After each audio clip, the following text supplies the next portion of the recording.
បាទបងប្អូនខ្លះគាត់ខលមកហើយគាត់តែងតែសួរខ្ញុំថា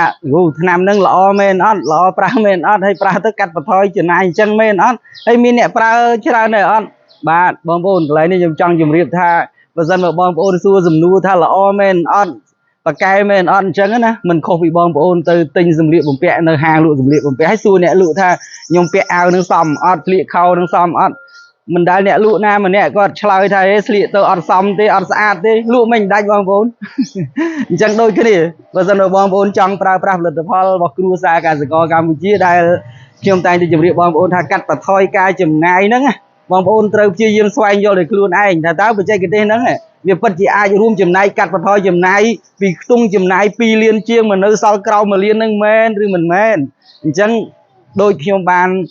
ជាយាមស្វែងរកការពិតជូនបងប្អូនផុសតាងជូនបងប្អូនមករយៈមុននេះខ្ញុំបានធ្វើដំណើរទៅខណ្ឌខេត្តបន្ទាយសំទោសខេត្តព្រៃវែងហើយក៏បានចេញវីដេអូជាមួយកសិករដែលធ្វើបច្ចេកទេសនឹងជាច្រើនអ្នកផងដែរហើយអ្នកដែលបងប្អូនចាប់អារម្មណ៍នោះគឺលោកមេឃុំគ្រីគឹមហួតដែលលោកជាមេឃុំពូរៀងស្រុកពូរៀងខេត្តព្រៃវែងតែម្ដងអញ្ចឹងតាមរយៈសម្ដីអះអាងរបស់លោកមេឃុំដែលបានអនុវត្តទៅតាមបច្ចេកទេស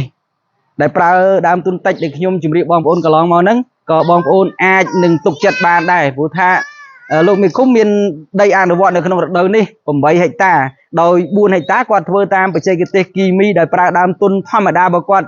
ជីច្រើនថ្នាំច្រើនអញ្ចឹងណាបងប្អូនហើយ4ហិកតាទៀតនោះគឺគាត់អនុវត្តទៅតាមការណែនាំនិងបច្ចេកទេសរបស់ខ្ញុំទាំងស្រុងតែម្ដងអញ្ចឹងមកដល់ពេលនេះគឺលទ្ធផលស្រែស្រូវដូចអ្វីដែលលោកមេឃុំបានបញ្ជាក់ឲ្យថាมันមានអីខុសប្លែកគ្នាទេទាំងស្រូវស្រស់ស្អាតប៉ុណ្ណាដងដើមយ៉ាងណាយ៉ាងណីហ្នឹងគាត់ថាអាចវាតម្លៃបានថាมันមានអីខុសគ្នាទេគាត់ថាខុសគ្នាលើខ្ទង់ចំណាយដែលគាត់អាចកាត់បន្ថយការចំណាយបាន1លានជាងក្នុងផ្ទៃដី1ហិកតាអញ្ចឹងនេះហើយជាអ្វីដែលបងប្អូនគួរស្វែងយល់មិនគួរមកសួរខ្ញុំថាល្អទេបានទេអញ្ចេះអញ្ចោះអីទេបងប្អូនគួរតែសួរនៅអ្នកដែលបានអនុវត្តបច្ចេកទេសហ្នឹងណាជាក់ស្ដែងដូចជាខ្ញុំបានចេញវីដេអូជាមួយនឹងកសិករជាច្រើនអ្នកហើយអញ្ចឹងមិនបើអង្គយូរទេជាក់ស្ដែងដូចថ្ងៃនេះអញ្ចឹងចុះថ្ងៃនេះគឺថ្ងៃទី20ខែវិច្ឆិកាឆ្នាំ2025ខ្ញុំបានរៀបចំផលិតផលជីទឹកមួយចំណែកនេះផ្ញើជូនទៅបងស្រីគឹមឡាងនៅខាងខេត្តកំពង់ធំជាឧទាហរណ៍ទៀតហើយអញ្ចឹង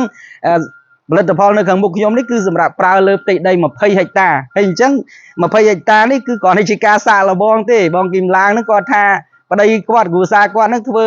នៅសល់ដីក្រោម160ហិកតាទៀតអញ្ចឹងគាត់ទៅតេស្ត20ហិកតានេះសាកសិនបើសិនបើ20ហិកតាហ្នឹងណាបានលទ្ធផលល្អដូចអ្វីខ្ញុំធ្លាប់ជម្រាបបងប្អូនពិតមែនអា160ហិកតាហ្នឹងគាត់នឹងអនុវត្តទៀតអញ្ចឹងហើយខ្ញុំក៏មានទំនុកចិត្តជឿជាក់លើខ្លួនឯងផងដែរថាត្រូវតែចាត់ចែងត្រៀម160ហិកតាទុកឲ្យហើយទៅពីព្រោះគ្រប់កសិករដែលអនុវត្តសាកល្បងហ្នឹងមិនមានអតិថិជនណាម្នាក់គឺ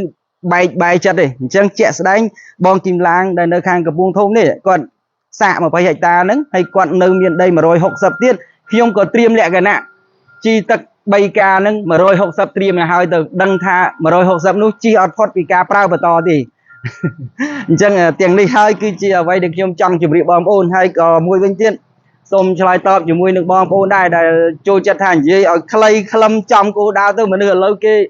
មិនចង់ស្ដាប់និយាយវែងទេគេហើយខ្ញុំពិបាកដែរបងប្អូនការនិយាយរបស់ខ្ញុំកន្លងមកនឹងអត់មានព្រៀងទុកអីទេនឹកឃើញអីនិយាយនឹងនឹកឃើញនេះនិយាយនេះនឹកឃើញនោះនិយាយនោះអញ្ចឹងណាអញ្ចឹងហើយបានខ្ញុំចង់ជម្រាបបងប្អូនថាបច្ចេកទេសដែលខ្ញុំ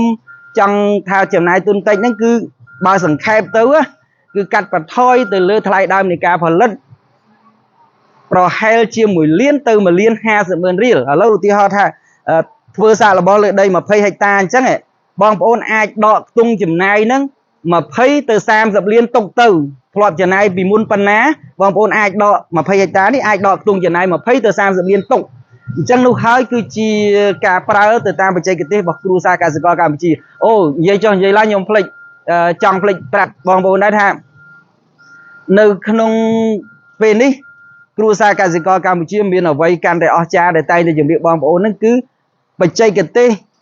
ប្រើវិធីការពារសត្វល្អិតដោយមិនប្រើថ្នាំគីមីទេតទៅអញ្ចឹងសម្រាប់គ្រួសារកសិករកម្ពុជាទាំងចាស់ទាំងថ្មីដែលប្រើបច្ចេកទេសរបស់គ្រួសារកសិករកម្ពុជាប្រើផលិតផលជីទឹកធម្មជាតិ3ការទៅតាមការណែនាំរបស់ខ្ញុំនេះបងប្អូននឹងទទួលបានការការពារដោយមិនអស់លុយមួយរៀលទេ từ lư sạch là ất từ lưបញ្ហាmột miệng ấy là bong bốn cứ miên vị thi thom mà chiên từ nia ban mà rồi hai bong bốn con tại bầm pin lẹ khan nghi đại bong bốn ọt miên chân này đi chẳng vật sân của bong bốn trong đăng po được miên lủng ất ta ta lẹ khan nghi để khi ông đại chun tây thì cho nâng miên dãy khai nó bong bốn ai call từ nè từ nô một khi ông bàn tam thì vậy tu sạp lệ sơn cao bầm phớ sam bay học bầm bay mà rồi đọc mùi hay nâng mùi bờ quan tiên ai chơi chlong tiệt tôn kia tam telegram hoặc đây nó cứ sơn cao bầm mũi sai bầm buôn cao mũi pi học buồnหรือก็ chat ចូលនៅក្នុង profile Facebook ដែលខ្ញុំកំពុងតែធ្វើការផ្សព្វផ្សាយនេះផ្ទាល់តែម្ដងក៏បានដែរបងប្អូនជូនពរបងប្អូនដែលតែងតែជួយ comment ជួយ share ជួយ like កន្លងមកហ្នឹងណាបានជួបប្រទះទៅនឹងសេចក្តីសុខសេចក្តីចម្រើនជាពិសេស